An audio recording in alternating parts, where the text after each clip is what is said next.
दोस्तों नमस्कार, मैं आपका दोस्त मनोज कुमार मिश्रा, एक फिलोसोफर और एस्ट्रोलॉजर। मैं आप सभी लोगों का अपने YouTube channel astro aura world पर हार्दिक स्वागत करता हूं और आप सभी लोगों से यह रिक्वेस्ट करता हूं कि अगर आप लोग अभी मेरे चैनल पर नए हैं तो चैनल को जरूर सब्सक्राइब करें।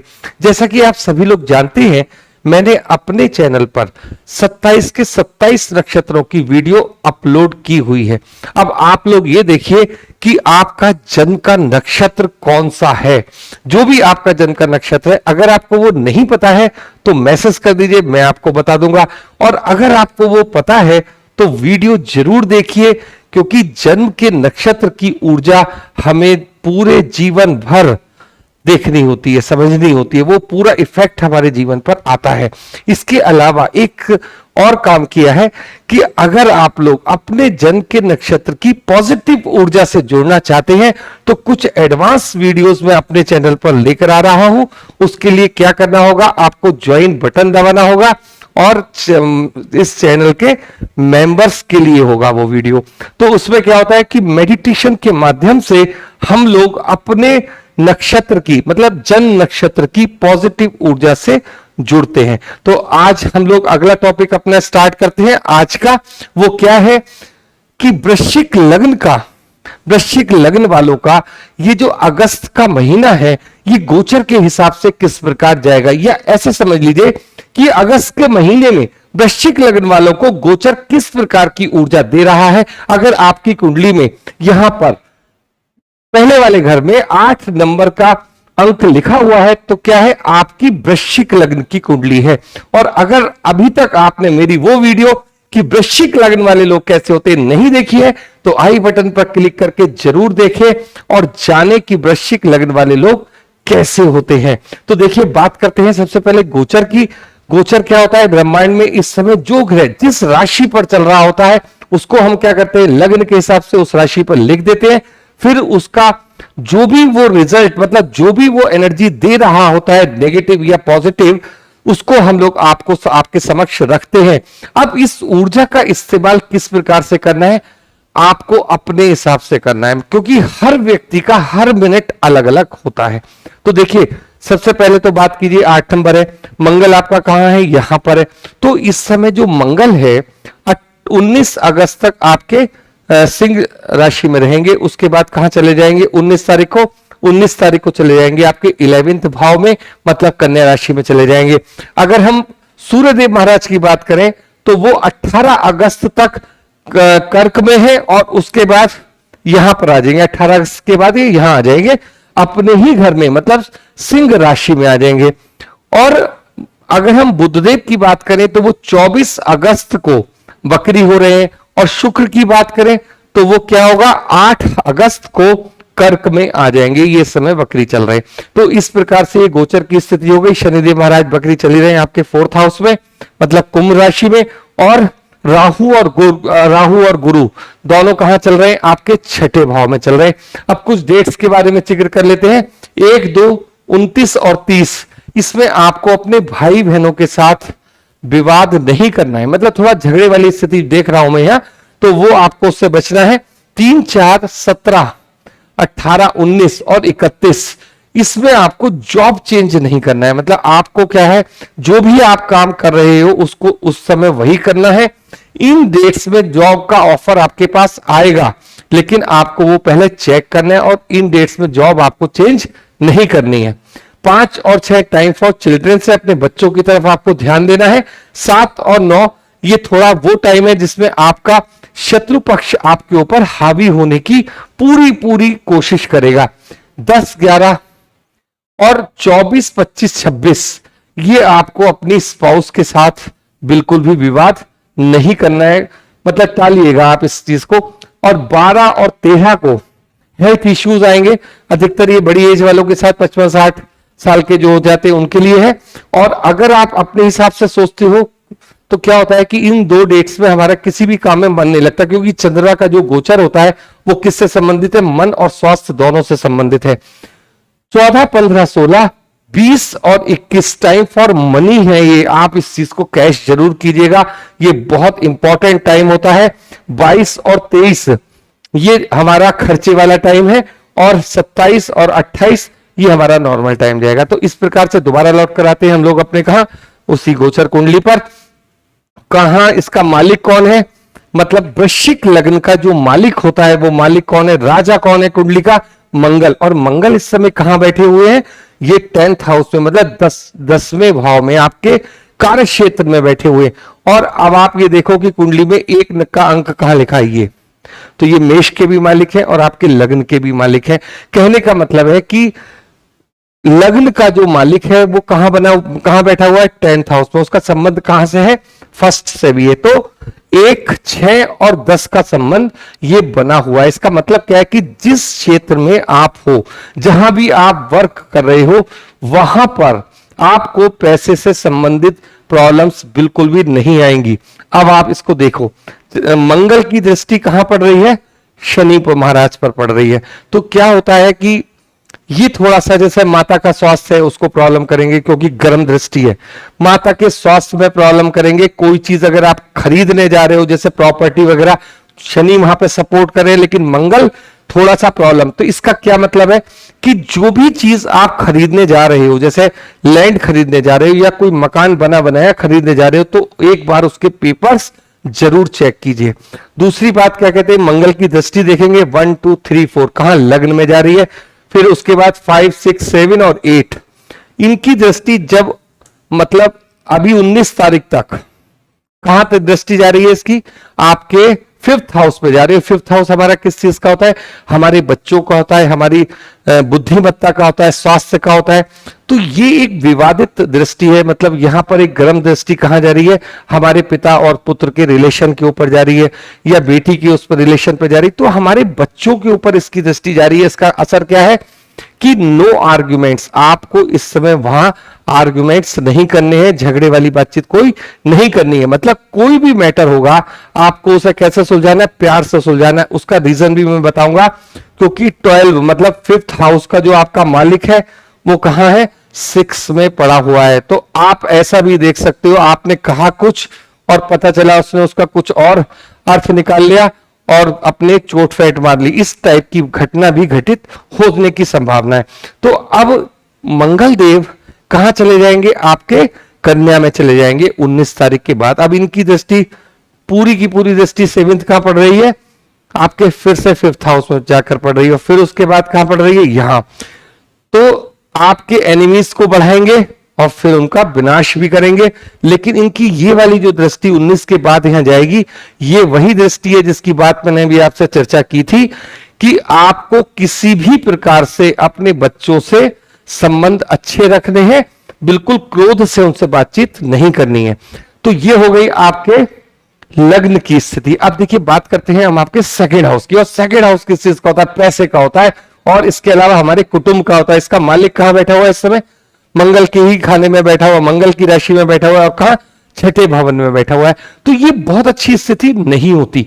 लेकिन अगर हम दृष्टि का संबंध देखते हैं तो 1, 2, 3, 4, 5 यहां पर गुरुदेव महाराज जो इसके मालिक हैं, आपके 10वें भवन को देख रहे हैं। मतलब जो भी आप जॉब करते हो, जो भी आप सर्विस करते हो, या जो भी आप बिजनेस करते हो, तो उससे पैसा बनाने के लिए बोल रहे हैं 5th दृष्टि से। 5, 6, 7 खर्चे वाली चीज, मतलब आपका खर्च भी बढ़ा रहे हैं। कौन बढ़ा रहे हैं, गुरु। और गुरु जब भी खर्चे की बातचीत करते हैं वो कहां जाता है, बच्चों की एजुकेशन वगैरह के ऊपर खर्चा होता है। देखिए क्योंकि 5th हाउस का मालिक 6 में भी बैठा हुआ है। अब हम लोग बात करेंगे इनकी अन्य दृष्टि की, 7, 8 और 9। फिर इनकी 9वीं दृष्टि कहां जा रही है, हमारे पैसे वाले हाउस की तरफ जा रही है। तो कुल मिलाकर बृहस्पति देव महाराज आपको यहां पर पैसे की स्थिति से तो मजबूत कर रहे हैं, लेकिन एक चीज को भी आपको ध्यान रखना है कि चूंकि ये 6ठे हाउस में बैठे हुए हैं, तो चोट फेट का खतरा भी बना रहेगा, क्योंकि मंगल की दृष्टि भी यहां आएगी। तो एक ये नेगेटिव बात भी है। अब देखिए चर्चा करेंगे हम आपसे आपके पराक्रम भवन की। और पराक्रम भवन का मालिक कौन है, शनिदेव महाराज, और बैठे कहां पर है, आपके 4th हाउस में, मतलब सुख भवन में बैठे हुए हैं। तो जब शनिदेव महाराज आपके 4th हाउस में बैठे, 3rd के मालिक होके, तो अब आपको यह शनिदेव क्या दे रहे हैं। देखिए पहले तो ये बकरी चल रहे हैं, मैं आपको बता चुका हूं। दूसरी बात क्या है शनि जब फोर्थ हाउस में आपके बैठे हैं, तो अगर आप बहुत लंबे समय से ये सोच रहे हैं कि भाई मेरे पास मेरा घर हो, देखिए शनि रिप्रेजेंट करता है बने बनाए घर को, और मंगल रिप्रेजेंट करता है किसको, भूमि को। तो यहां पर मंगल की दृष्टि शनि पर पड़ी हुई है, थोड़ा सा दिक्कत वाली बात है, गर्म दृष्टि है, 19 के बाद वो शिफ्ट कर जाएंगे। अगर आप इस समय मतलब इस महीने में ऐसा कुछ प्लान कर रहे हो कि आपके हाथ में कुछ पैसा है और आप इन्वेस्टमेंट की सोच रहे हो, तो सबसे अच्छा इन्वेस्टमेंट क्या होगा, आप अपना घर खरीदिए। तो यहां पर शनि आपको इस चीज के लिए पूरी तरीके से अनुमति दे रहे हैं, या कह दिए साथ दे रहे हैं आपका इस चीज के लिए। अब शनि की बात कर लेते हैं, तो तीसरी दृष्टि से, पहले तो उसकी सातवीं दृष्टि देखिए, सातवीं दृष्टि आपकी कहां जा रही है, इनके आपके 10th हाउस से, मतलब जहां आप लोग काम करते हो, आपकी वर्किंग प्लेस पे जा रही है। यहां जब ये देख रहे हैं तो ऑलरेडी कौन कौन से ग्रह आपके 10th हाउस में बैठे हैं, जरा उनसे भी मुलाकात करते हैं। देखिए बुध देव बैठे, इनके दोस्त हैं, मंगल बैठे इनके शत्रु हैं, और उधर शुक्र भी इनके दोस्त हैं। इसका मतलब क्या है कि जब शनि की दृष्टि आपके 10th हाउस में जा रही है, तो वो क्या इंडिकेट कर रही है, वो इंडिकेट कर रही है कि आप अच्छा पैसा कमाइए, लेकिन साथ में ही आपको, अगर आपके जहां आप जॉब करते हैं वहां कोई आपके साथ महिला भी काम करती है, तो उस समय उससे बहुत संभाल कर आप लोग बातचीत करेंगे। क्यों करेंगे, क्योंकि शुक्रदेव महाराज की जो यहां स्थिति है वो किसके साथ है, मंगल के साथ स्थिति है। तो कहीं वहां पर किसी महिला के साथ आपका विवाद ना हो जाए, इस चीज का भी आपको थोड़ा ध्यान रखना है। मतलब वर्किंग प्लेस पे 10th हाउस वाले, जहां आप काम करते हो, बिजनेस करते हो, सर्विस करते हो, जो भी, तो ये एक चीज आपको यहां देखनी है। शनिदेव महाराज यहां बैठकर आपके बिजनेस को या आपकी जॉब में अच्छा पैसा कमाने की बातचीत करते हैं। तीसरी दृष्टि देखते हैं, 1 2 3 उनकी जाती है कहां पर, छठे हाउस में। छठा हाउस किस चीज का है, रोग ऋण शत्रु का है। तो जैसी इनकी ये दृष्टि जाएगी, और वहां ऑलरेडी गुरु और राहु बैठे हुए हैं, तो वहां पर भी ये स्थिति क्या होगा, आपके रोग ऋण और शत्रु वाली चीज को ये बढ़ा देंगे। मतलब ये भी आपके लिए, ये जो दृष्टि है, थोड़ा सा नेगेटिव इफेक्ट डालेगी आपकी हेल्थ के ऊपर। तो इस चीज को थोड़ा सा हमें देखना है कि हमें थोड़ा खाने पीने का भी अपना सिस्टम रखना है, और गर्मी पड़ भी रही है, तो आपको थोड़ा अपनी हेल्थ का ख्याल रखना है। अब देखिए इनकी हम सातवीं दृष्टि की बात कर ली, 7 8 9 10, 10वीं इनकी दृष्टि कहां जा रही है, लग्न के ऊपर, मतलब स्वयं के ऊपर। तो बीमार करेंगे तो क्या इफेक्ट होगा, हम स्वयं इफेक्ट होंगे। तो इसलिए इस चीज को आपको यहां बचना है। बाकी शनि की अगर हम लोग पेमेंट वाइज, मतलब मनी वाइज बातचीत करते हैं, तो शनि देव यहां पर वृश्चिक लग्न वालों को अच्छा पैसा देने के लिए बोल रहे हैं, कह रहे हैं, अनुमति प्रदान कर रहे हैं। अब इसको किस तरीके से आप कन्वर्ट करोगे, किस कार्य से आप जुड़े हुए हो, ये आपको देखना है। अब बात करते हैं हम आपके 5th हाउस की। 5th हाउस की मैं बात आपसे कर चुका हूं, 6 की भी बात मैं आपसे कर चुका हूं, और फिर उसके बाद हम लोग बात करेंगे आपके 7th भाव की। 7वें भाव का मतलब क्या होता है, ये तो हमारे स्पाउस का भी हाउस है, और अगर हम बिजनेस किसी पार्टनरशिप में कर रहे हैं, चाहे हमारी 10% पार्टनरशिप हो, 50% पार्टनरशिप हो, तो ये वाला हाउस हमारा डेली वेजेस, मतलब रोजमर्रा के खर्चों का जो हम आमदनी का है वो वाला है, और दूसरा किस चीज का है, हमारे स्पाउस का भी है। तो यहां पर क्या नंबर लिखा हुआ है, 2 नंबर। इसका मतलब मालिक कौन हो गया, शुक्र। अब आप ये देखो कुंडली में 7 नंबर कहां लिखा है, 7 नंबर लिखा है आपके 12th हाउस में। तो अब देखते हैं शुक्रदेव महाराज क्या करेंगे।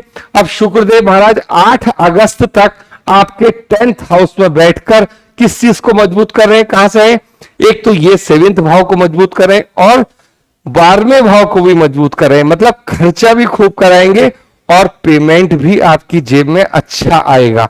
तो ये चीज ये दे रहे हैं। 8 अगस्त के बाद शुक्रदेव महाराज कहां जाएंगे, आपके 9th हाउस में, मतलब कर्क राशि में आ जाएंगे। अब 8 तारीख से लेके 18 तारीख तक सूर्य और शुक्र की युति बनी रहेगी।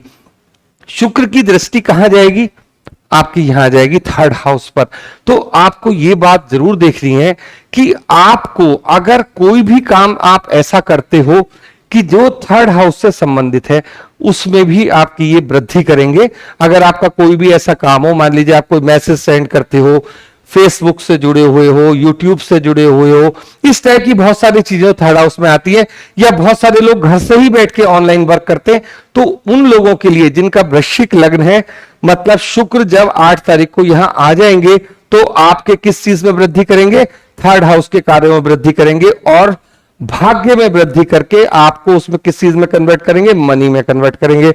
सूर्यदेव महाराज पहले से यहां बैठे हुए हैं, तो उनकी दृष्टि कहां पड़ रही है, वो भी थर्ड हाउस में पड़ रही है, और वो भी आपका यही वाला कार्य करेंगे और आपको जैसे ठेकेदारी का काम है, इस टाइप की चीजों से भी लाभ होने की पूरी संभावना है। अब बात करते हैं जब आपके किसकी, एर्थ हाउस की।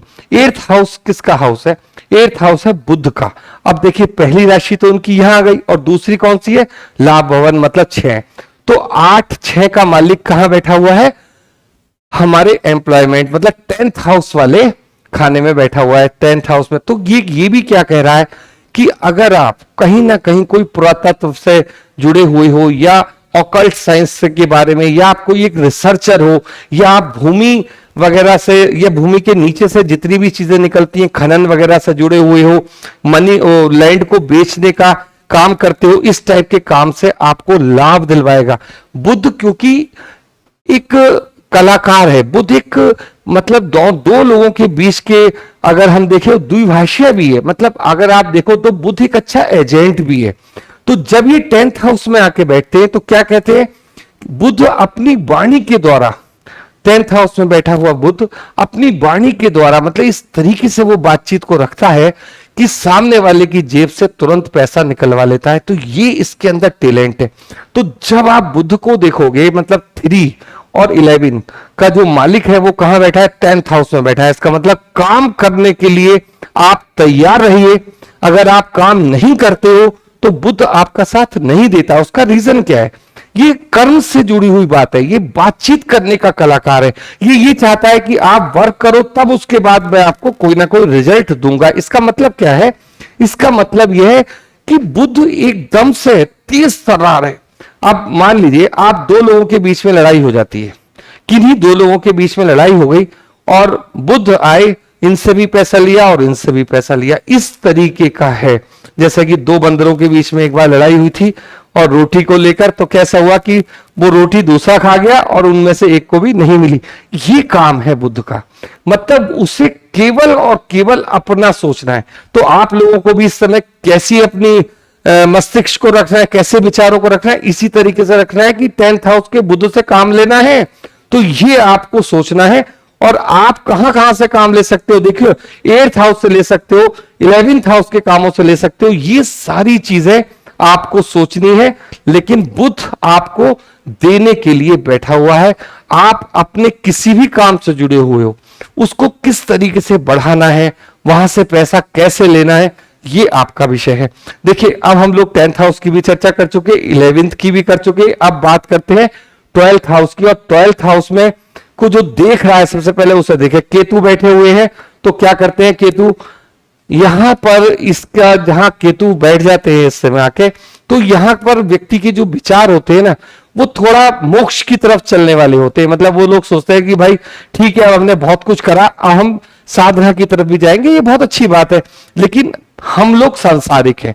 तो आज की डेट में बात किस चीज की हो रही है, यहां केवल टॉपिक से अगस्त के महीने में गोचर हमें क्या दे रहा है।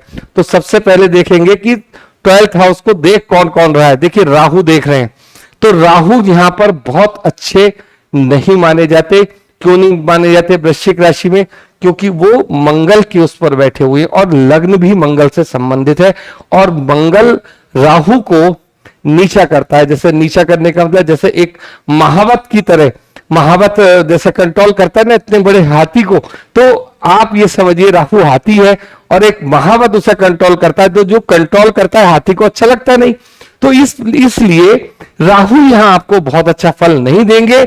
लेकिन गुरु की जो स्थिति है, गुरु यहां आपके खर्चे को किस जगह कराएंगे, अच्छी जगहों पर कराएंगे। और गुरु आ कहां से रहे, 5th हाउस से, मतलब उनका संबंध 5th हाउस से भी बन रहा है। तो बच्चों की एजुकेशन वगैरह पर भी खर्च होने की पूरी संभावना है। तो ये टोटल चार्ट है वृश्चिक लग्न वालों का कि ये लोग पूरे जो गोचर की जो पॉजिटिव और नेगेटिव ऊर्जा आपके समक्ष मैंने रखी, किस प्रकार से अपने माइंड का, अपने समय का इस्तेमाल करके आप इनसे पैसा लोगे, किस तरीके से उपयोग करना है, ये आपके ऊपर डिपेंड है। देखिए, हर व्यक्ति का एक एक मिनट अलग अलग होता है। आप ये मान के चलिए, गोचर हमें सब लोगों को एक जैसी एनर्जी दे रहा है, लेकिन उसका उपयोग कौन कैसा करता है, आप इसको ऐसे समझो कि सबको 24 घंटे मिलते हैं। अब उस 24 घंटे में कोई करोड़ रुपया कमा रहा है, कोई 1 रुपया कमा रहा है, कोई 1 लाख कमा रहा है। तो ये सारी एनर्जी कैसे चलती है? हमारी अपनी सोच समझ और सूझबूझ किस तरीके से हम लोग उपयोग करते हैं, उस प्रकार से चलती है। तो एक छोटा सा विवेचना है मेरी, आप लोगों को कैसी लगी आप लोग बताइएगा। वीडियो अच्छी लगी हो तो उसे लाइक कीजिएगा। आप लोगों ने इतना समय मेरे साथ दिया, उसके लिए बहुत बहुत धन्यवाद। Thank you.